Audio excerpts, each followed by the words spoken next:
जय गुरुजी, शुक्राना गुरुजी, अनंतम अनंतम शुक्राना गुरुजी। गुरुजी महाराज जी के श्री चरणों में कोटि कोटि प्रणाम और गुरुजी की प्यारी सभी संगत को जय गुरुजी। संगत जी, जब गुरुजी अपनी प्यारी संगत पर कृपा की दृष्टि डालते हैं तो जीवन के अंधेरे धीरे धीरे प्रकाश में बदलने लगते हैं।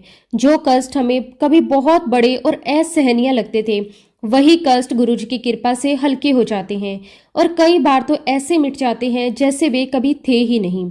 गुरु जी का आशीर्वाद ऐसा होता है कि वह चुपचाप हमारे जीवन की राहें आसान कर देता है। हमें कई बार तुरंत समझ नहीं आता, पर समय के साथ जब हम पीछे मुड़कर देखते हैं तो महसूस करते हैं कि हर कठिन मोड़ पर गुरु जी ने ही हमें संभाल कर रखा था। संगत जी, गुरु जी का हाथ जब किसी के सर पर आ जाता है तो जीवन की दिशा ही बदल जाती है। मन की घबराहट धीरे धीरे शांति में बदलने लगती है।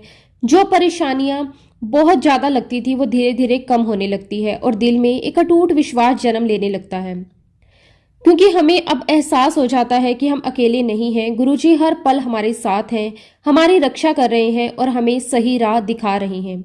संगत जी, आज का सत्संग बहुत ही सुंदर, बहुत ही प्यारा सत्संग है। गुरुजी महाराज जी की बहुत ही प्यारी और पुरानी संगत जिया आंटी का सत्संग है। तो चलिए संगत जी, पूरे श्रद्धा भाव के साथ इस सत्संग को शुरू करते हैं। संगत जी, सत्संग शुरू करने से पहले मैं आप सबसे एक छोटी सी रिक्वेस्ट करना चाहूंगी कि अगर अभी तक आपने गुरु जी की संगत चैनल को सब्सक्राइब नहीं किया है तो चैनल को सब्सक्राइब जरूर कर लें, क्योंकि संगत जी इस चैनल पर आपको गुरु जी के बहुत ही प्यारे प्यारे और पुरानी संगत के सत्संग सुनने को मिलते रहेंगे। तो चलिए संगत जी, पूरे श्रद्धा भाव के साथ आज का भी ये सत्संग शुरू करते हैं। जय गुरु जी, शुक्राना गुरु जी, अनंतम अनंतम शुक्राना गुरु जी। संगत जी, सबसे पहले मैं गुरुजी महाराज जी के श्री चरणों में कोटि कोटि नमस्कार करती हूँ और सच में संगत जी मैं अपने आप को बहुत ही ज्यादा भाग्यशाली मानती हूँ कि गुरुजी महाराज जी ने मुझे सत्संग की ये सेवा दी है। ये भी गुरुजी महाराज जी की कृपा है कि आज मुझे ये अवसर मिला है कि मैं आप सभी के साथ अपनी वो जर्नी शेयर कर सकूं जो गुरुजी ने अपनी कृपा से मुझे ब्लेस की है। संगत जी, जब भी हम अपने जीवन में पीछे मुड़कर देखते हैं तो समझ आता है कि जो कुछ भी हुआ, जो भी मिला, जो भी रास्ते खुले, वो सब गुरुजी महाराज जी की कृपा और उनके आशीर्वाद से हुआ। संगत जी, मुझे गुरुजी महाराज जी के पावन चरणों से जुड़ने का सौभाग्य वर्ष 2001 में प्राप्त हुआ। उस समय मैं इतनी समझदार नहीं थी कि मैं स्पिरिचुअलिटी को ठीक से समझ सकूं, लेकिन गुरुजी की कृपा ऐसी होती है कि वह अपने बच्चों को अपने पास खींच ही लेते हैं। संगत जी, उस समय मेरे पापा 2001 से गुरुजी के दर्शन करने जाने लगे थे। उस समय गुरुजी महाराज अंपायर स्टेट में बैठते थे और वहीं पर संगत उनके दर्शन के लिए जाया करती थी। संगत जी, एक बार की बात है, हमारा पूरा परिवार कार में कहीं जा रहा था और रास्ते में हम अंपायर स्टेट के पास से गुजर रहे थे। तभी मेरे पापा ने हमें बताया कि ये जो जगह है यही अंपायर स्टेट है और यहाँ पर गुरुजी बैठते हैं। उन्होंने बहुत श्रद्धा से कहा कि अगर हम दिल्ली से गुड़गांव शिफ्ट हो जाएं तो मैं रोज गुरुजी के दर्शन करने जा पाऊंगा। उस समय पापा की आवाज में बहुत श्रद्धा और विश्वास था। उन्होंने ये भी कहा कि हालांकि मैं अभी तक गुरुजी के पास गया नहीं हूँ, लेकिन मैंने बहुत लोगों से सुना है कि गुरुजी में बहुत पावर है, गुरुजी बहुत पावरफुल है, उनके पास बहुत ही डिवाइन पावर्स हैं। संगत जी, उस समय हम सबने पापा की बात सुनी, लेकिन सच कहूं तो हमारे मन में उतना विश्वास नहीं था।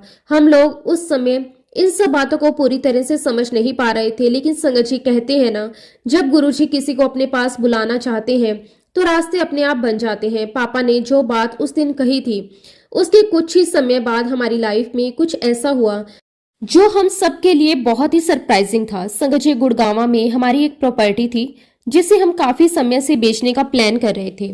हम बार बार सोचते थे कि इसे बेच दिया जाए, लेकिन अचानक परिस्थितियां ऐसी बनी कि हमने वो आइडिया ड्रॉप कर दिया। ना जाने कैसे, लेकिन धीरे धीरे सब कुछ ऐसा सेट होता चला गया कि हमने सोचा कि क्यों ना हम खुद ही गुड़गांव शिफ्ट हो जाएं। और सच में संगत जी, कुछ ही समय के अंदर हम सब गुड़गांव में शिफ्ट हो गए।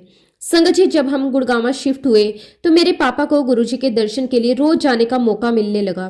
वो बहुत खुशी खुशी रोज गुरुजी के पास जाया करते थे। लेकिन संगत जी, मेरी मम्मी, मेरी बहन और मैं, हम तीनों के मन में उस समय थोड़ा डाउट भी रहता था। हम अक्सर पापा से यही बात करते थे कि पता नहीं पापा किस गुरुजी के पास जाते हैं, ये कौन से गुरुजी हैं, आखिर ऐसा क्या है वहां कि रोज पापा चले जाते हैं। संगत जी, उस समय पापा ने फरवरी महीने में गुरुजी के पास जाना शुरू किया था। धीरे धीरे समय बीतता गया, सितंबर का महीना आ गया। संगत जी, सितंबर में मेरा 21वां बर्थडे था। उस समय मैं बहुत यंग थी। सच कहूँ तो उस समय मैं बिल्कुल भी स्पिरिचुअल नहीं थी। मुझे स्पिरिचुअलिटी के बारे में ज़्यादा समझ नहीं थी। मैं अपनी नॉर्मल लाइफ में बिजी रहती थी, जैसे उस उम्र के बच्चे रहते हैं। लेकिन संगत जी, उस बर्थडे के आसपास मेरे अंदर कुछ अजीब सा बदलाव होने लगा। मुझे खुद भी समझ नहीं आ रहा था ये क्यों हो रहा है। अचानक मेरे मन में एक बहुत ही स्ट्रोंग फीलिंग आने लगी कि मुझे भी गुरुजी के दर्शन करने हैं। ये भावना इतनी स्ट्रोंग थी कि मैं उसे इग्नोर नहीं कर पा रही थी। बार बार मेरे मन में यही विचार आता था कि मुझे एक बार गुरुजी को जरूर देखना है। संगत जी, उसी दिन शाम को मैंने पापा से कहा कि आज मैं भी आपके साथ गुरुजी के दर्शन करने चलूंगी। पापा बहुत खुश हो गए और फिर संगत जी, उस शाम मैं पापा के साथ अंपायर स्टेट गुरुजी के दर्शन के लिए चली गई। संगत जी, जब हम वहां पहुंचे तो मैंने देखा कि बहुत सारी संगत वहां बैठी हुई है। वातावरण बहुत शांत और पवित्र था। जैसे ही मैं अंदर गई, मेरी नजर गुरुजी पर पड़ी। संगत जी, गुरुजी महाराज अपने आसन पर बहुत ही दिव्य रूप से विराजमान थे। उनके चारों तरफ एक अजीब सी शांति और दिव्यता का वातावरण था। संगत जी, मैं धीरे धीरे आगे बढ़ी और मैंने गुरुजी को माथा टेका। उसके बाद मैं उनके सामने जाकर संगत में बैठ गई। उस समय मेरे मन में बहुत सारे भाव चल रहे थे। मैं बस चुपचाप बैठकर गुरुजी को देख रही थी। और संगत जी, उसी समय मुझे अचानक एहसास हुआ कि पापा क्यों कहा करते थे कि गुरुजी में बहुत पावर है, क्योंकि उस दिन मैं खुद गुरुजी की डिवाइन एनर्जी को फील कर पा रही थी। ऐसा लग रहा था जैसे वहां बैठते ही मेरे अंदर सब कुछ बदल रहा है। मेरे मन में एक अजीब सी शांति भी थी और एक गहरी भावना भी थी। संगत जी, उस दिन मुझे पहली बार समझ आया कि गुरुजी में सच में कोई बहुत बड़ी डिवाइन पावर है। मैं बार बार गुरुजी को देखना चाहती थी। मेरे मन में लगातार ये इच्छा हो रही थी कि मैं गुरुजी को देखती रहूं, बस देखती ही रहूं। और संगत जी, जैसे ही मेरे मन में ये भावना आती थी कि मैं गुरुजी को देखूं, उस समय गुरुजी का मुझसे आई कांटेक्ट हो जाता था। ये बात मेरे लिए बहुत ही सरप्राइजिंग थी। लेकिन संगत जी, बिलीव मी, मैं गुरुजी को ज्यादा देर तक देख नहीं पा रही थी, क्योंकि उनकी आंखों में जो चमक थी, उनके चेहरे पर जो तेज था, वो इतना प्रबल था कि उसका सामना करना हमारे लिए आसान नहीं था। उनकी आंखों में इतनी गहराई और इतनी रोशनी थी कि कुछ ही सेकंड के बाद मेरी नजर अपने आप झुक जाती थी। संगत जी, जब तक मैं वहां बैठी रही, मैंने बार बार कोशिश की कि मैं गुरुजी को थोड़ा और देख लूं। मैं चाहती थी कि मैं उनके उस डिवाइन प्रेजेंस को महसूस करती रहूं, लेकिन हर बार वही होता। मैं कुछ सेकंड के लिए गुरुजी को देख पाती थी, और खास तौर पर संगत जी, जब मेरा गुरुजी से आई कांटेक्ट होता था। और संगत जी, उस दिन जो मेरा अनुभव रहा, उसके बाद मेरे मन में गुरुजी के लिए एक अलग ही श्रद्धा और खिंचाव पैदा हो गया। पहले तो मैं सिर्फ जिज्ञासा में गई थी, लेकिन उस दिन के बाद मेरे मन में बार बार यही इच्छा होने लगी कि मुझे फिर से गुरुजी के दर्शन करने जाना है। संगत जी, उस दिन के बाद मैंने अपने पापा के साथ हर हफ्ते गुरुजी के दर्शन करने जाना शुरू कर दिया। जैसे ही हफ्ता पूरा होता, मेरे मन में एक उत्साह सा जाग जाता। अब फिर से गुरुजी के पास जाने का समय आ गया। धीरे धीरे ये मेरे जीवन का एक हिस्सा बन गया। संगत जी, लेकिन उस समय तक भी मेरी मम्मी गुरुजी को नहीं मानती थी। उनके मन में भी अभी बहुत से डाउट थे। वो अक्सर यही कहती थी कि पता नहीं तुम्हारे पापा किस गुरुजी के पास जाते हैं, कौन है ये गुरुजी, और आखिर ऐसा क्या है वहां कि तुम दोनों बार बार वहां जाने लगे हो। मम्मी का मन उस समय इन सब बातों को स्वीकार करने के लिए तैयार नहीं था। कई बार हम उन्हें समझाने की कोशिश करते थे, लेकिन उनके मन में जो डाउट था वह बना ही रहता था। संगत जी, जब भी मैं गुरुजी के दर्शन करके घर वापस आती तो मेरे मन में बहुत शांति होती थी। ऐसा लगता था जैसे मेरा मन हल्का हो गया। उस दिन भी जब मैं गुरुजी के दर्शन करके घर आई तो मैंने अपनी मम्मी को पूरा अपना अनुभव बताया। मैंने उन्हें बताया कि वहां का माहौल कैसा था, गुरुजी कैसे आसन पर बैठे थे। जब मैंने उनके सामने बैठकर उनकी डिवाइन एनर्जी को फील किया तो मुझे कैसा अनुभव हुआ। उस समय मैं बहुत ही ज्यादा एक्साइटेड होकर अपनी मम्मी को सब कुछ गुरुजी के बारे में बता रही थी। उनको बता रही थी कि मुझे वहां पर कैसा फील हुआ। लेकिन संगत जी, मैंने देखा कि मेरी मम्मी पर उस समय उसका कोई खास असर नहीं हुआ। उन्होंने मेरी बातें तो सुनी, लेकिन उनके मन का डाउट अभी भी खत्म नहीं हुआ। वो बस मुस्कुराकर कह देती थी कि ठीक है, तुम लोग जाओ अगर तुम्हें अच्छा लगता है। लेकिन उनके मन में ये सवाल जरूर रहता था कि आखिर ये गुरुजी कौन है। संगत जी, इसी बीच एक दिन ऐसी घटना हुई जिसने मेरी मम्मी की सोच पूरी तरह बदल दी। ये घटना इतनी अद्भुत थी कि आज भी जब हम उसे याद करते हैं तो मन गुरुजी की कृपा से भर जाता है। संगत जी, एक दिन सुबह का समय था, लगभग 5 बजे का वक्त होगा। घर में सब सो रहे थे। अचानक मेरी मम्मी उठ गई। उन्हें जैसे कोई बेचैनी सी महसूस हो रही थी। वह उठकर पूरे घर में इधर उधर घूमने लगी। उस समय घर में चारों तरफ शांति थी, लेकिन मम्मी लगातार एक कमरे से दूसरे कमरे में जा रही थी। संगत जी, मेरे पापा भी उनकी हलचल से जाग गए। उन्होंने देखा कि मम्मी कमरे में इधर उधर घूम रही है, बहुत ध्यान से हर जगह देख रही है। पापा ने उनसे पूछा कि क्या हुआ, इतनी सुबह क्यों उठ गई हो, कोई परेशानी है क्या? लेकिन मम्मी उस समय कुछ और ही देख रही थी। संगत जी, मम्मी लगातार पूरे कमरे में घूम रही थी। कभी वह पलंग के नीचे झांक कर देखती, कभी अलमारी के पास जाकर देखती, कभी दरवाजे की तरफ जाती। ऐसा लग रहा था जैसे वह किसी को ढूंढ रही हो। उनके चेहरे पर हैरानी भी थी और थोड़ी घबराहट भी। अब संगत जी, मेरे पापा ने उनसे फिर से पूछा कि आखिर क्या बात है, तुम क्या ढूंढ रही हो? तब मेरी मम्मी ने कहा कि आज हमारे घर में कोई आया था। वो दरवाजे के पास खड़ा था और लगातार हमें देख रहा था। मम्मी ने कहा कि मैं अभी अभी उठी हूँ और मैंने पूरे कमरे में देख लिया है, मैंने पूरे घर में देख लिया है, लेकिन मुझे समझ नहीं आ रहा वो व्यक्ति कहाँ चला गया। संगत जी, मम्मी ने यह भी कहा कि सबसे हैरानी की बात तो ये है कि घर का दरवाजा अंदर से बंद है, यानी कोई बाहर से आया भी नहीं हो सकता, बाहर गया भी नहीं हो सकता। फिर वह व्यक्ति आखिर गया तो गया कहाँ? अब संगत जी, मेरे पापा ने मम्मी से थोड़ा शांत होकर पूछा कि ठीक है, तुम ये बताओ कि वह व्यक्ति दिख कैसा रहा था, उसकी शक्ल कैसी थी, उसने क्या पहना हुआ था? पापा ये बात बहुत ध्यान से सुन रहे थे। तब संगत जी, मेरी मम्मी ने जो विवरण देना शुरू किया वो सुनकर पापा भी हैरान रह गए। मम्मी ने कहा कि वो जो व्यक्ति था उसने एक चोला पहन रखा था, उसका चेहरा बहुत शांत था, लेकिन उसके चेहरे पर गजब का तेज था। मम्मी ने कहा कि उसके चेहरे से जैसे रोशनी निकल रही थी, वह बहुत ही दिव्य लग रहा था। संगत जी, मम्मी ने उनके चेहरे, उनके वस्त्र और उसके खड़े होने की मुद्रा सब कुछ विस्तार से बताया। जो भी वो बता रही थी वो बिल्कुल वैसा ही था जैसा गुरुजी महाराज जी का स्वरूप होता है। संगत जी, उस समय की बात है जब गुरुजी के स्वरूप, ब्रेसलेट स्वरूप या लॉकेट स्वरूप इतनी आसानी से नहीं मिलते थे। आज की तरह उस समय हर घर में गुरुजी की स्वरूप नहीं हुआ करते थे और इत्तेफाक की बात यह थी कि हमारे घर में भी उस समय गुरुजी का कोई भी स्वरूप नहीं था, ना कोई फोटो, ना कोई लॉकेट और ना ही कोई ब्रेसलेट। इसलिए संगत जी, जब मम्मी ने उस व्यक्ति का पूरा विवरण दिया तो मेरे पापा तुरंत समझ गए कि वो कौन थे। पापा ने तुरंत कहा, अरे ये तो गुरुजी महाराज हैं, यानी कि गुरुजी खुद हमारे घर आए थे। संगत जी, ये सुनकर मेरी मम्मी भी कुछ पल के लिए चुप हो गई। उन्हें समझ नहीं आ रहा था कि वह क्या कहे और क्या हुआ था, लेकिन धीरे धीरे उनके मन में ये भाव आने लगा कि शायद सच में गुरुजी ही हमारे घर आए थे। तब संगत जी, मेरी मम्मी को अंदर से एहसास हुआ कि गुरुजी मुझे बुलाने आए थे। ये कोई साधारण बात नहीं थी। मम्मी को लगा कि गुरुजी ने खुद आकर उन्हें संकेत दिया है। और संगत जी, उस घटना के बाद मेरी मम्मी का नजरिया पूरी तरह बदल गया। उनके मन का डाउट धीरे धीरे खत्म होने लगा। अब वो खुद पापा के साथ गुरुजी के दर्शन करने जाने लगी। पहले तो मम्मी गुरुजी के बारे में सुनकर भी विश्वास नहीं करती थी। अब वही मम्मी खुद उत्साह से गुरुजी के पास जाने लगी थी। संगत जी, फिर एक दिन ऐसा आया जब मेरी मम्मी पहली बार गुरुजी के दर्शन करने अंपायर स्टेट गई। वह बहुत ही ध्यान से गुरुजी को देख रही थी। जैसे ही उन्होंने गुरुजी को देखा वह कुछ पल के लिए बिल्कुल चुप हो गई। और संगत जी, जैसे ही मम्मी ने गुरुजी के दर्शन किए उन्होंने तुरंत पापा से कहा, यही तो वो है, यही वही है जो सुबह सुबह 5 बजे हमारे घर आए थे। संगत जी, ये सब गुरुजी महाराज जी का अपना ही तरीका था अपनी संगत को बुलाने का, अपनी संगत को अपने पास खींचने का और अपनी संगत को ब्लेस करने का। गुरुजी की लीला बहुत निराली होती है। वो हर एक इंसान को अपने पास अलग अलग तरीके से बुलाते हैं। संगत जी, कोई व्यक्ति किसी की बात सुनकर गुरुजी के पास पहुंचता है, कोई किसी अनुभव के कारण पहुंचता है और किसी को गुरुजी समय संकेत देकर अपने पास बुला लेते हैं।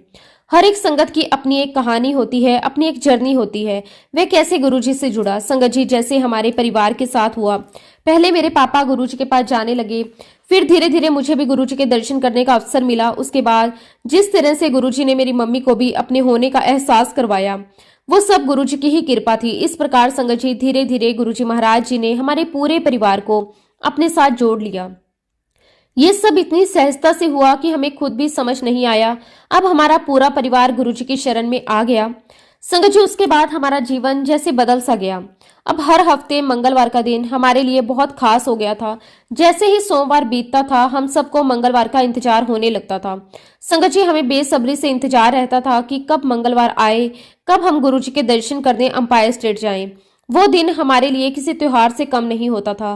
पूरे हफ्ते हम अपने अपने कामों में लगे रहते थे, लेकिन दिल में कहीं ना कहीं ये खुशी बनी रहती थी कि मंगलवार को हम गुरुजी के पास जरूर जाएंगे। संगत जी, उन दिनों मेरी पढ़ाई भी चल रही थी। उस समय तक मैंने अपना BCA कंप्लीट कर लिया था और मैं अपना MCA में एडमिशन लेना चाहती थी। पढ़ाई के साथ साथ जीवन में बहुत सारे उतार चढ़ाव भी चल रहे थे। संगत जी, मेरा 12th गोवा से हुआ था और उसके बाद कुछ परिस्थितियों के कारण हमें गोवा से दिल्ली शिफ्ट होना पड़ा। जब भी कोई इंसान एक जगह से दूसरी जगह जाता है तो जीवन में कई बदलाव आते हैं, नए लोग, नया माहौल, नई परिस्थितियां, सब कुछ अलग होता है। संगत जी, जब हम गोवा से दिल्ली शिफ्ट हुए तो उसका असर मेरी पढ़ाई पर भी हुआ। गोवा में मेरी पढ़ाई एक तरीके से चल रही थी, लेकिन दिल्ली आने के बाद सब कुछ बदल गया। मुझे नए माहौल में खुद को एडजस्ट करना पड़ा। इस वजह से मेरी पढ़ाई थोड़ी डिस्टर्ब हो गई। अब संगत जी, आगे मुझे डीयू यानी कि दिल्ली यूनिवर्सिटी में एडमिशन लेना था, लेकिन एक बड़ी परेशानी ये थी कि मेरा स्टेट चेंज हो चुका था। मेरी पढ़ाई में भी उतनी कंसिस्टेंसी नहीं रह पाई थी। इस कारण मैं खुद भी थोड़ा डिस्टर्ब रहने लगी थी। मुझे ये समझ नहीं आ रहा था कि अब आगे क्या होगा। जब मेरे 12th का रिजल्ट आया तो मेरे 62 मार्क्स बने। उस समय दिल्ली यूनिवर्सिटी में एडमिशन लेने के लिए कट ऑफ बहुत ही हाई हुआ करती थी। कई कॉलेज 80-85% तक लेते थे, 90% तक भी कट ऑफ चली जाती थी। जब मैंने ये सब देखा तो मैं बहुत ही डिमोटिवेट हो गई। मुझे लगा कि शायद अब मुझे डीओ में एडमिशन नहीं मिलेगा। संगत जी, उस समय मेरे मन में बहुत नेगेटिव थॉट आने लगे। मुझे ऐसा लगा कि शायद मैं अपने जीवन में कुछ बहुत अच्छा नहीं कर पाऊंगी। कभी कभी इंसान खुद ही अपने बारे में गलत सोचने लगता है। मुझे भी वही महसूस होने लगा। मुझे लगता था कि शायद मेरी पढ़ाई अब आगे उतनी अच्छी नहीं चलेगी। लेकिन संगत जी, ऐसे समय में मेरे पापा ने मुझे बहुत हिम्मत दी। उन्होंने मुझे समझाया कि जीवन में एक रास्ता बंद होता है तो दूसरा रास्ता जरूर खुलता है। उसी समय पापा के मन में एक आइडिया आया। उन्होंने मुझे सजेस्ट किया कि तुम बीसीए करो। उन्होंने कहा कि ये कंप्यूटर फील्ड का कोर्स है और तुम्हारा इंटरेस्ट भी कंप्यूटर में है। संगत जी, पापा की बात सुनकर मैंने बीसीए में एडमिशन ले लिया। धीरे धीरे मेरी पढ़ाई फिर से पटरी पर आने लगी। मुझे कंप्यूटर के सब्जेक्ट्स में इंटरेस्ट भी आने लगा, कॉन्फिडेंस भी वापस आ गया। संगत जी, बीसीए का कोर्स मैंने पूरा किया और उसके बाद मैंने एमसीए करना शुरू कर दिया। संगत जी, इस तरह 2 साल का बीसीए हुआ और उसके बाद मैंने 3 साल का एमसीए कंप्लीट किया। पढ़ाई पूरी करने के बाद अब मेरे सामने अगली चुनौती थी नौकरी की तलाश। संगत जी, उस समय मार्केट की हालत भी अच्छी नहीं थी, जॉब्स बहुत कम थी, कंपटीशन बहुत ज़्यादा था। हर जगह बहुत सारे कैंडिडेट अप्लाई करते थे और सिलेक्शन होना आसान नहीं था। लेकिन संगत जी, मैंने हिम्मत नहीं छोड़ी। मैं लगातार नौकरी की तलाश कर रही थी। उन दिनों संगत जी, न्यूज़पेपर में बहुत सारी वैकेंसीज आया करती थी। मैं रोज न्यूज़पेपर में जॉब सेक्शन देखती थी और जहां भी मुझे लगता था कि शायद वहां मौका मिल सकता है, मैं वहां अपनी एप्लीकेशन सेंड कर देती थी, अपना रिज्यूम सेंड कर देती थी। इस तरह मैंने कई जगहों पर अपनी रिज्यूम भेज दिए थे। संगत जी, कुछ समय बाद उन्हीं में से एक जगह से मुझे कॉल आया। मुझे इंटरव्यू के लिए बुलाया गया। जब मुझे कॉल आया तो मैं बहुत खुश हुई, क्योंकि उस समय मेरे लिए ये बहुत बड़ी बात थी कि कहीं से इंटरव्यू देने का मौका मिला है। संगत जी, जब मैं इंटरव्यू के लिए वहां पहुंची तो मैंने देखा कि वह एक छोटी सी स्टार्टअप कंपनी थी। ऑफिस भी बहुत बड़ा नहीं था, लेकिन वहां का माहौल काफी प्रोफेशनल लग रहा था। मैं थोड़ी नर्वस भी थी और थोड़ी एक्साइटेड भी। जब मेरा इंटरव्यू शुरू हुआ तो कंपनी के हेड मेरे सामने बैठे थे। उन्होंने मेरी प्रोफाइल देखी, मुझसे कुछ सवाल पूछे। लेकिन संगत जी, जैसे जैसे इंटरव्यू आगे बढ़ा उनके चेहरे पर थोड़ी हैरानी दिखाई देने लगी। कुछ देर बाद उन्होंने मुझसे कहा कि जो हमारी रिक्वायरमेंट है उसके अकॉर्डिंग आप बिल्कुल फिट नहीं बैठती हैं। उन्होंने ये भी पूछा कि आप यहाँ कैसे आ गई, आपको इस जॉब के बारे में कैसे पता चला। संगत जी, मैंने उन्हें बहुत ऑनेस्टली बताया कि मुझे आपकी ही कंपनी से मेल आया था और आपकी कंपनी से ही मुझे फोन भी आया था और मुझे इंटरव्यू के लिए बुलाया गया है। जैसे ही मैंने ये बात कही, संगत जी, कंपनी के हेड और एचआर दोनों एक दूसरे को देखने लगे। उनके चेहरे पर साफ दिखाई दे रहा था कि उन्हें भी कुछ समझ नहीं आ रहा। संगत जी, मेरे पास उस मेल की कॉपी भी थी। मैंने उन्हें दिखाया कि देखिए, मेरे पास आपकी कंपनी का मेल भी है और मुझे कॉल भी आया था। ये सब देखने के बाद वो दोनों थोड़ी देर के लिए कमरे से बाहर चले गए। शायद संगत जी, उन्हें आपस में कुछ डिस्कस करना था। मैं उस समय कमरे में अकेली बैठी थी, सोच रही थी कि आखिर क्या हो रहा है। कुछ देर बाद संगत जी, वो दोनों वापस कमरे में आए। उन्होंने फिर से मेरी तरफ देखा और कहा कि आपकी प्रोफाइल तो हमारी रिक्वायरमेंट से बिल्कुल मैच नहीं करती। हमें एक ऐसा कैंडिडेट चाहिए जिसे जावा आती हो। फिर उन्होंने थोड़ी देर सोचकर मुझसे कहा कि ठीक है, अगर आप यहाँ तक आ ही गए हो, हमने ये सोचा है कि हम आपको हायर कर लेते हैं एज ए टेस्टर। और उसके बाद संगत जी, उन्होंने मुझसे कहा कि आपकी सैलरी होगी 10,000 रुपए। अब संगत जी, जब मुझे उस कंपनी के हेड ने ये कहा कि हम आपको हायर कर लेते हैं और आपकी सैलरी 10,000 रुपए होगी, तो सच बताऊं संगत जी, उस समय मेरे लिए ये किसी बड़ी खुशी से कम नहीं था। आज के समय में भले ही किसी को ये रकम बहुत छोटी लगे, लेकिन उस समय मेरे लिए ये बहुत बड़ी बात थी, क्योंकि उस समय मैं अपनी पढ़ाई पूरी करके पहली बार जॉब की तलाश कर रही थी। हर जगह कंपटीशन बहुत ज़्यादा था। संगत जी, मेरे बहुत सारे फ्रेंड्स भी उस समय जॉब के लिए बहुत मेहनत कर रहे थे। सब लोग अपनी अपनी जगह अपने रिज्यूम्स दे रहे थे, इंटरव्यू दे रहे थे, लेकिन कई लोगों को बार बार कोशिश के बाद भी जॉब नहीं मिल रही थी। कोई कहीं इंटरव्यू देकर आता था, कहता था कि सिलेक्शन नहीं हुआ, कोई कहता था कि कंपनी ने रिस्पॉन्स ही नहीं दिया। ऐसे माहौल में जब मुझे जॉब का ऑफर मिला तो मैं सच में बहुत खुश हो गई। संगत जी, मैंने मन ही मन सोचा कि शुरुआत करने के लिए ये बिल्कुल सही है। जीवन में कहीं ना कहीं से शुरुआत करनी ही पड़ती है। अगर पहला कदम मिल जाए तो आगे रास्ते अपने आप खुलने लगते हैं। यही सोचकर मैंने बिना ज्यादा सोचे उस जॉब को ज्वाइन करने का फैसला कर लिया। संगत जी, जब मैं इंटरव्यू देकर घर वापस आई तो मेरे मन में बहुत उत्साह था। जैसे ही मैं घर पहुंची, मैंने सबसे पहले अपनी मम्मी को आवाज दी और बहुत खुशी से उन्हें बताया कि मम्मी, मेरी जॉब लग गई। मम्मी भी मेरी बात सुनने के लिए उत्सुक थी। उन्होंने तुरंत पूछा कि अच्छा, कहाँ जॉब लगी और सैलरी कितनी है। संगत जी, मैंने बहुत खुशी से मम्मी को बताया कि मम्मी, मेरी सैलरी 10,000 रुपये है। जैसे ही मम्मी ने ये सुना, वो तुरंत बोल उठी, गुरुजी का लख लख शुक्राना, मैंने तो 10,000 ही मांगे थे। संगत जी, जैसे ही मम्मी ने ये कहा, मैं कुछ पल के लिए उन्हें देखने लगी। मुझे समझ ही नहीं आया कि मम्मी क्या कह रही है। मैंने उनसे पूछा, मम्मी आपने 10,000 मांगे थे मतलब? तब मम्मी ने बताया कि उन्होंने गुरुजी से प्रार्थना की थी कि मेरी बेटी को जॉब मिल जाए और उसकी सैलरी कम से कम 10,000 हो जाए। उन्होंने कहा कि मैंने गुरुजी से यही कहा था कि गुरुजी बस 10,000 की जॉब लगवा दीजिए। संगत जी, ये सुनकर मैं थोड़ी देर के लिए चुप हो गई। फिर मैंने हंसते हुए मम्मी से कहा कि मम्मी, कम से कम 20-25 हजार की मांग लेते, फिर शायद उतनी सैलरी मिल जाती। संगत जी, इस बात पर हम सब बहुत हंसने लगे। घर का माहौल बहुत ही हल्का और खुशियों से भरा हुआ था। तब सब मम्मी से मजाक करने लगे कि आपने सिर्फ 10,000 ही क्यों मांगे। लेकिन संगत जी, मम्मी का जवाब बहुत सादा था। उन्होंने कहा कि पता नहीं क्यों उस समय मेरे मन में 10,000 का ही ख्याल आया और मैंने गुरुजी से वही मांग लिया। मुझे लगा कि अगर 10,000 की जॉब मिल जाए तो शुरुआत के लिए बहुत बढ़िया है। संगत जी, उस दिन हमें फिर से एहसास हुआ कि गुरुजी अपने बच्चों की छोटी छोटी बातों का भी कितना ध्यान रखते हैं। मम्मी ने गुरुजी से जो मांगा, गुरुजी ने वही दे दिया। संगत जी, इसके बाद मेरी जॉब शुरू हो गई। मैं रोज ऑफिस जाने लगी। धीरे धीरे मैं अपने काम को समझने लगी। मुझे भी कॉन्फिडेंस आने लगा और मैं अपने करियर में आगे बढ़ सकती हूँ। अब संगत जी, जैसे ही मेरी जॉब शुरू हुई, मम्मी और पापा ने मेरे लिए रिश्ते देखना शुरू कर दिए। उस समय मेरी उम्र लगभग 22 या 23 साल की थी। घर में ये चर्चा होने लगी कि अब बेटी की पढ़ाई भी पूरी हो गई है, जॉब भी शुरू हो गई है, तो अब उसके लिए एक अच्छा रिश्ता देखना चाहिए। संगत जी, उन दिनों मैट्रिमोनियल के लिए न्यूज़पेपर में एक अलग अलग कॉलम आते थे। बहुत सारे लोग वहीं से रिश्ते ढूंढते थे। मम्मी और पापा भी रोज न्यूज़पेपर का मैट्रिमोनियल कॉलम देखते और उसमें से अच्छे रिश्तों की तलाश करते थे। संगत जी, एक दिन उन्हें एक लड़के की प्रोफाइल बहुत अच्छी लगी। उस प्रोफाइल में उसके बारे में काफी अच्छी जानकारी लिखी हुई थी। परिवार भी अच्छा था और सब कुछ ठीक लग रहा था। वो लड़का फरीदाबाद का रहने वाला था। तब संगत जी, मम्मी और पापा ने तय किया कि चलो इस लड़के से मिलकर देखते हैं। अगर सब कुछ ठीक लगा तो आगे बात बढ़ाई जा सकती है। लेकिन संगत जी, उसी समय उन्हें एक और प्रोफाइल भी दिखाई दी। वो भी फरीदाबाद के ही एक लड़के की प्रोफाइल थी, लेकिन उस प्रोफाइल में ज्यादा डिस्क्रिप्शंस नहीं थी। उसमें लड़के के बारे में बहुत कम जानकारी लिखी हुई थी। इसी वजह से संगत जी, मम्मी और पापा ने सोचा कि इस प्रोफाइल में तो ज्यादा डिटेल्स नहीं है, इसलिए फिलहाल इसे साइड में रख देते हैं और पहले उस लड़के से मिल लेते हैं जिसकी प्रोफाइल में ज्यादा जानकारी है। संगत जी, फिर एक दिन ऐसा तय हुआ कि मम्मी और पापा फरीदाबाद जाएंगे और उस लड़के से मिलकर आएंगे। उस दिन वह घर से निकलने के लिए तैयारी कर रहे थे और दोनों तैयार होकर घर के गेट पर खड़े थे और फरीदाबाद जाने ही वाले थे।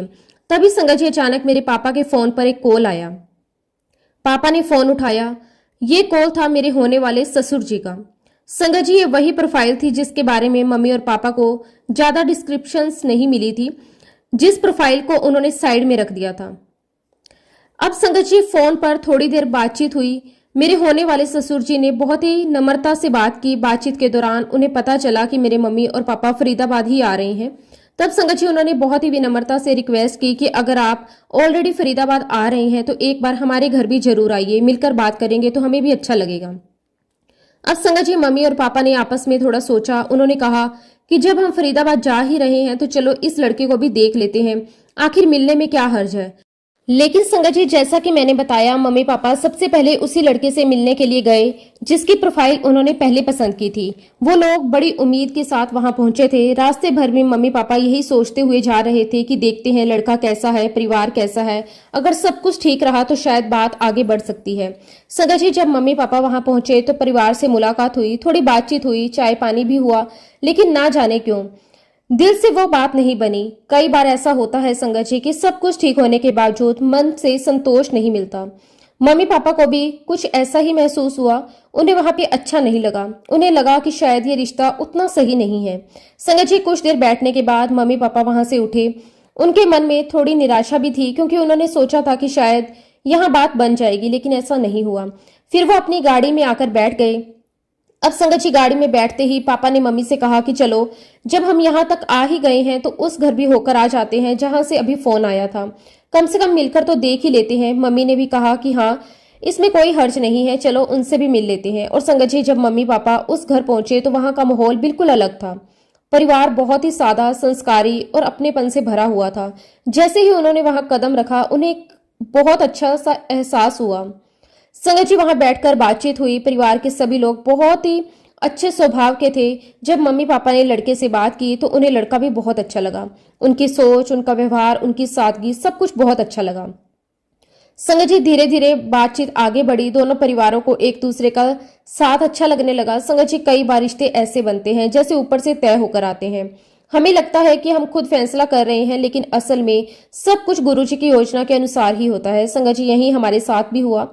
जिस प्रोफाइल को पहले मम्मी पापा ने साइड में रख दिया था, वहीं आगे चलकर हमारे जीवन का सबसे बड़ा रिश्ता बन गया। और संगत जी, सिर्फ 4 महीनों के अंदर अंदर हमारी शादी भी हो गई। संगत जी, जब हम पीछे मुड़कर देखते हैं तो हमें साफ दिखाई देता है कि ये सब कुछ गुरुजी महाराज जी के आशीर्वाद से ही संभव हुआ। क्योंकि जिस तरीके से सब कुछ हुआ, फोन आना, उसी दिन फरीदाबाद जाना, फिर वहां मिलना, इतनी जल्दी शादी तय हो जाना, ये सब कुछ गुरुजी महाराज जी की कृपा थी।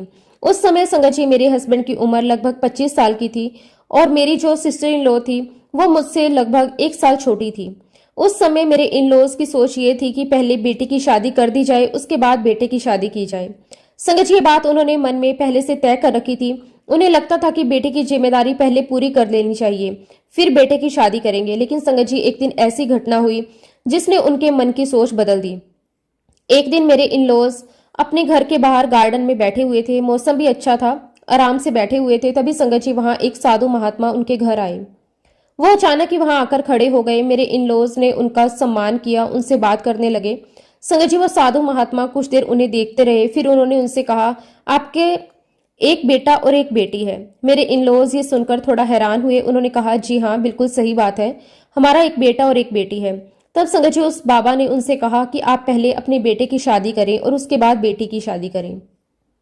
संगत जी, ये बात सुनकर मेरे इन लॉज कुछ देर सोच में पड़ गए, क्योंकि उन्होंने तो पहले से तय कर रखा था कि पहले बेटी की शादी करेंगे।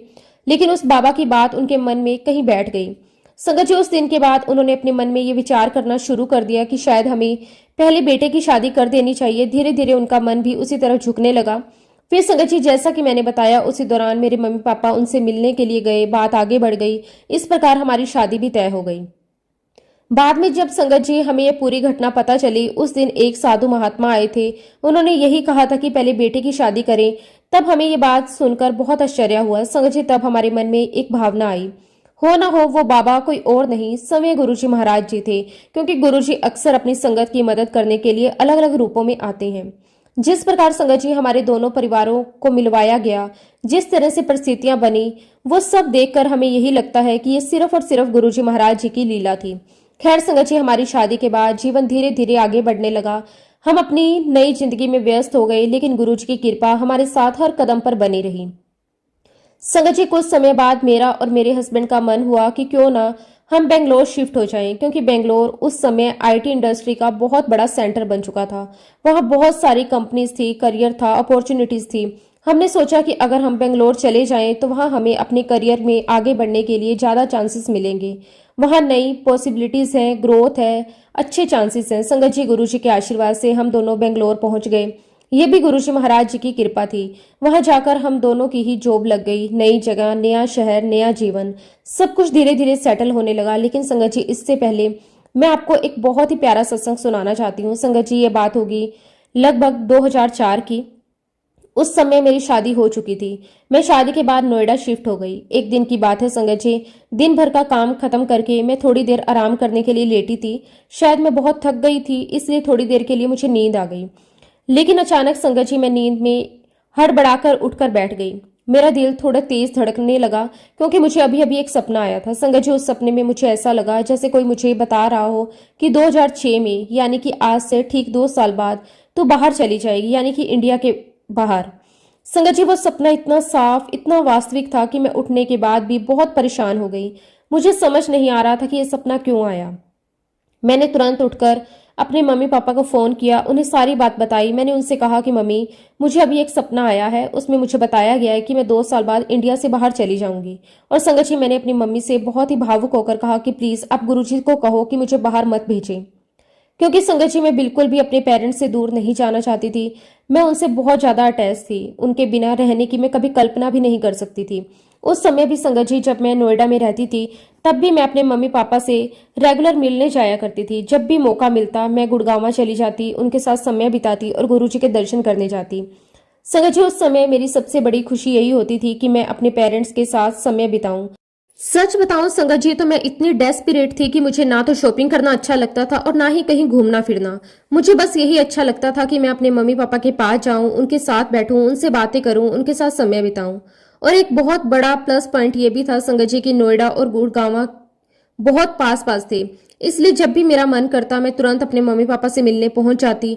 उसी के साथ गुरुजी के दर्शन करने का भी मौका मिल जाता।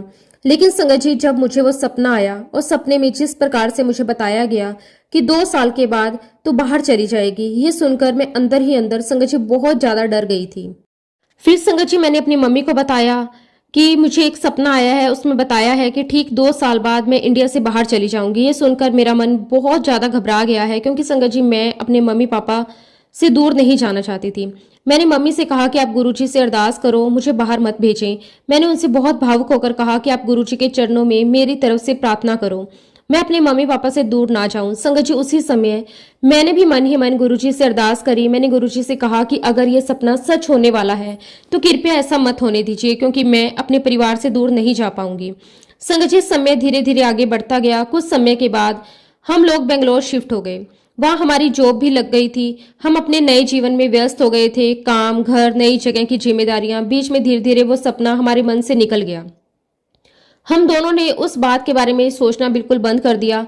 हमें लगा कि शायद ये सिर्फ एक सपना ही था, बात आई गई हो गई। लेकिन संगत जी, गुरुजी जो कहते हैं वो कभी व्यर्थ नहीं जाता। समय बीतता गया। ठीक 2 साल पूरे होने वाले थे और फिर ठीक 2 साल बाद सितंबर 2006 में जीवन में कुछ ऐसे हालात बने कि हमें जर्मनी जाना पड़ा। संगत जी, जब हम जर्मनी शिफ्ट हो गए, वहां जाकर सेटल होने लगे, तभी अचानक मुझे वो सपना याद आया। मुझे याद आया कि गुरुजी ने सपने में कहा था कि ठीक 2 साल बाद तू बाहर चली जाएगी। और सच में ठीक 2 साल बाद ही हम इंडिया से बाहर आ गए।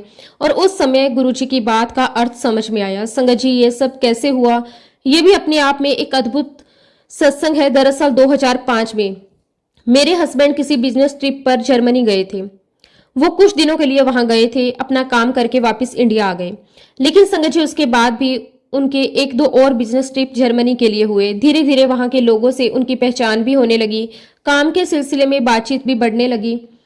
संगत जी, जर्मनी में जो उनके मैनेजर थे, उन्होंने एक दिन उनसे कहा कि यहाँ एक इंटरव्यू है, आप चाहें तो ये इंटरव्यू दे सकते हैं। अगर सब ठीक रहा तो आप यहाँ जॉब लेकर यही सेटल हो सकते हैं। उस समय संगत जी मैं बेंगलोर में थी। मेरे हस्बैंड ने मुझे फोन करके सारी बात बताई। उन्होंने कहा कि यहाँ एक अपॉर्चुनिटी है और मैनेजर कह रहे हैं कि मैं इंटरव्यू दे दूं। संगत जी, उस समय मुझे लगा कि इंटरव्यू देने में कोई हर्ज नहीं है। मैंने सोचा कि इंटरव्यू देना और जॉब एक्सेप्ट करना दोनों अलग अलग बातें हैं। लेकिन मैंने उनसे कहा कि ठीक है, आप इंटरव्यू दे दो, उसके बाद हम बैठकर डिसाइड करेंगे कि आगे क्या करना है। लेकिन संगत जी, उस समय मेरे मन में एक और बात चल रही थी। मैं मन ही मन सोच रही थी कि अगर इंटरव्यू क्लियर भी हो जाता है तो मैं उन्हें साफ साफ कह दूंगी कि हम इंडिया छोड़कर कहीं नहीं जाएंगे, क्योंकि उस समय मेरा मन बिल्कुल भी बाहर जाने का नहीं था। संगत जी, लेकिन जो गुरुजी की इच्छा होती है वही होता है। मेरे हस्बैंड का इंटरव्यू बहुत अच्छा हुआ। वहां के लोगों को उनका काम, उनकी प्रोफाइल बहुत पसंद आई। धीरे धीरे सारी चीजें उनके फेवर में होती चली गई। उन्हें वहां अच्छा पैकेज का ऑफर हुआ, काम भी अच्छा था, एनवायरनमेंट भी बहुत अच्छा था। संगत जी, उसी दौरान उन्होंने वहां कॉन्ट्रैक्ट साइन कर दिया, जॉब एक्सेप्ट कर ली। जब संगत जी मेरे हस्बैंड ने मुझे फोन पर यह बात बताई, उन्होंने जॉब एक्सेप्ट कर ली, तो मुझे बहुत गुस्सा आया। मैंने उनसे कहा कि मैंने आपको सिर्फ इंटरव्यू देने के लिए कहा था, जॉब एक्सेप्ट करने के लिए नहीं। हमें पहले बैठकर डिस्कस करना चाहिए था। संगत जी उस समय मेरे मन में बहुत कंफ्यूजन और नाराजगी थी। मुझे लग रहा था कि इतना बड़ा फैसला बिना मुझसे पूछे कैसे ले लिया, लेकिन संगत जी धीरे धीरे परिस्थितियां ऐसी बनती चली गई, मुझे भी उनके साथ जर्मनी जाना पड़ा। हमने उस समय ये सोचा कि ठीक है, हम जर्मनी जाएंगे, लेकिन सिर्फ 2 साल के लिए। हमने अपने मन में तय किया कि हम वहां 2 साल काम करेंगे और उसके बाद वापस इंडिया आ जाएंगे। संगत जी शुरुआत में जब मैं जर्मनी पहुंची तो मैं बिल्कुल भी खुश नहीं थी। सब कुछ नया था, नई भाषा, नया कल्चर, नए लोग, अपने परिवार से इतनी दूर। मुझे बार बार इंडिया की याद आती थी, अपने मम्मी पापा की याद आती थी और गुरुजी के दरबार की याद आती थी। लेकिन संगत जी धीरे धीरे समय के साथ सब कुछ बदलने लगा। जीवन आगे बढ़ता गया। काम, घर, नई जिम्मेदारियों के बीच हम वहां सेटल होने लगे। आज संगत जी गुरुजी महाराज की कृपा से हम जर्मनी में ही सेटल हो गए हैं। आज हम यहाँ के सिटीजन भी बन चुके हैं। जब मैं पीछे मुड़कर देखती हूँ तो मुझे याद आता है कि गुरुजी ने तो पहले ही बता दिया था कि 2 साल बाद तो बाहर चली जाएगी। उस समय मैं डर गई थी, लेकिन आज समझ में आता है कि गुरुजी जो भी करते हैं अपने बच्चों के भले के लिए करते हैं। संगत जी इस प्रकार जीवन आगे बढ़ता रहा, समय बीतता गया। कुछ सालों बाद हमें एक बेटा हुआ। हमारे जीवन में एक नई खुशी आ गई। जब संगत जी मेरा बेटा लगभग 3 साल का था, तब हमारे साथ एक बहुत ही प्यारी और अद्भुत घटना हुई। एक दिन की बात है संगत जी, मैं अपने बेटे के साथ बस में कहीं जा रही थी। हम दोनों घूमने गए थे। घूमकर जब वापस घर आ रहे थे तो मैं घर का दरवाजा खोलकर अंदर आई। जैसे ही हम अंदर आए, मेरे बेटे की नजर गुरुजी के स्वरूप पर पड़ी जो घर में रखा हुआ था। संगत जी जैसे ही उसने गुरुजी का स्वरूप देखा, वह तुरंत उनकी तरफ हाथ दिखाने लगा और बड़े उत्साह से कहने लगा, मम्मा आज ही अंकल हमारी बस में थे। संगत जी ये सुनकर मैं थोड़ा हैरान हुई। मैंने उससे पूछा, आर यू श्योर बेटा, तुमने इन्हें बस में देखा था? संगत जी मेरा बेटा बहुत विश्वास के साथ बोला कि हाँ मम्मा, वो सबसे आगे वाली सीट पर बैठे हुए थे, लगातार मुझे देखकर स्माइल कर रहे थे। ये सुनकर संगत जी मैं बहुत खुश हुई। संगत जी वो पल मेरे लिए बहुत ही भावुक कर देने वाला था। उस समय मेरे दिल में एक साथ कई भाव आ गए। एक तरफ मुझे बहुत खुशी हो रही थी, दूसरी तरफ मेरी आंखें नम हो गई, क्योंकि संगत जी उस छोटे से बच्चे को क्या पता वो किसके बारे में बात कर रहा है, लेकिन उसके शब्दों में जो सच्चाई थी वो मेरे दिल को छू गई। संगत जी उस समय मेरे मन में यही भावना आई कि गुरुजी महाराज खुद मेरे बेटे को ब्लेस करने वहां तक आए थे। गुरुजी अपने बच्चों को कभी अकेला नहीं छोड़ते, चाहे हम दुनिया के किसी भी कोने में क्यों ना हो। गुरुजी की कृपा और उनकी निगाह हमेशा अपनी संगत पर बनी रहती है।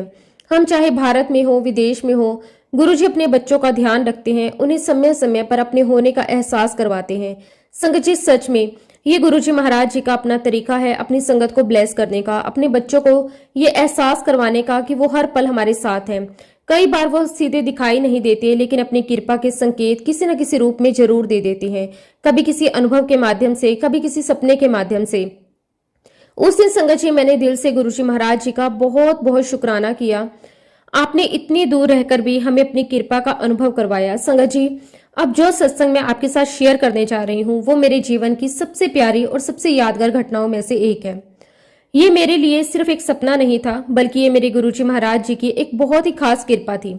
एक ऐसा अनुभव जिसे मैं आज भी याद करती हूँ तो मेरे मन में श्रद्धा और भाव भर जाते हैं। ये बात है संगत जी 2006 की। उस समय मैं जर्मनी में थी और एक रात की बात है, मैं सोई हुई थी। उसी दौरान मुझे एक बहुत ही अलग और बहुत ही स्पष्ट सपना आया। संगत जी मैंने देखा कि मैं जर्मनी में हूँ। वहां जो अंडरग्राउंड मेट्रो चलती है, मैं उसमें बैठी हुई हूँ। ट्रेन के अंदर सामान्य सा माहौल है, जैसे रोज लोग सफर करते हैं। मैं अपनी सीट पर बैठी हुई हूँ और आसपास के लोग भी बैठे हुए हैं। तभी अचानक संगत जी मैंने देखा कि गुरुजी महाराज वहां आए, बहुत ही शांत भाव से चलते हुए आए, सीधे मेरे पास आकर बैठ गए। जैसे ही मैंने उन्हें देखा, मेरे मन में एक अलग ही भाव आ गया। मुझे बहुत शांति और श्रद्धा का अनुभव हुआ। संगत जी फिर मैंने देखा कि गुरुजी महाराज जी ने अपने पास रखी हुई एक बहुत ही बड़ी बोरी खिसकाई। वो बोरी काफी भारी लग रही थी। गुरुजी ने उसे धीरे धीरे सरकाते मेरे सामने कर दिया। वो जो बोरी थी संगत जी, वो एक डोरी से बंधी हुई थी, जैसे किसी चीज को सुरक्षित बांधकर रखा गया हो। मैं थोड़ी हैरान भी थी कि इसमें क्या है। फिर संगत जी मैंने धीरे से उस बोरी को खोला। जैसे ही मैंने उसे खोला तो देखा कि उसके अंदर बहुत सारी राख थी, जैसे भस्म होती है वैसी राख थी बोरी में। मैं उस राख को देखकर थोड़ा आश्चर्य में पड़ गई। मुझे समझ नहीं आया कि इसका क्या मतलब है, गुरुजी मुझे ये क्यों दिखा रहे हैं। तभी संगत जी गुरुजी ने मेरी तरफ देखा और बहुत शांत स्वर में कहा, बस अब मैं जा रहा हूं। संगत जी, ये सुनकर मैं थोड़ा घबरा गई। मैं तुरंत गुरुजी से मैंने पूछा, गुरुजी अब कहाँ जा रहे हैं? लेकिन गुरुजी ने फिर वही कहा, बस अब मैं जा रहा हूँ। संगत जी, उस समय मैं और भी ज्यादा उलझन में पड़ गई। मुझे समझ नहीं आया कि ये क्या हो रहा है, गुरुजी ऐसा क्यों कह रहे हैं। तब मैंने गुरुजी से पूछा, गुरुजी मैं इसका क्या करूं? मैं उस बोरी की तरफ इशारा कर रही थी जिसमें राख थी। तब संगत जी, गुरुजी ने बहुत सहज भाव से कहा, तू रख। और फिर गुरुजी ने पंजाबी में कुछ कहा। उन्होंने कहा कि तू इसे मुट्ठी भर भर के खाती रहना। संगत जी, उस समय मुझे बिल्कुल समझ नहीं आया कि इसका क्या मतलब है। मैं बस चुपचाप गुरुजी की बात सुन रही थी। फिर संगत जी, गुरुजी ने मेरी तरफ देखा, बहुत प्रेम से कहा, कल्याण हो। ये कहते ही गुरुजी उठे और धीरे धीरे वहां से चले गए। उसी समय संगत जी, मेरी नींद खुल गई। मैं अचानक उठकर बैठ गई। मेरा दिल बहुत तेजी से धड़क रहा था। मैं उस सपने के बारे में सोचने लगी। मुझे वह सपना बहुत अजीब लगा, लेकिन साथ ही बहुत ही गहरा भी लगा। मैं बार बार सोच रही थी कि आखिर इसका क्या मतलब है।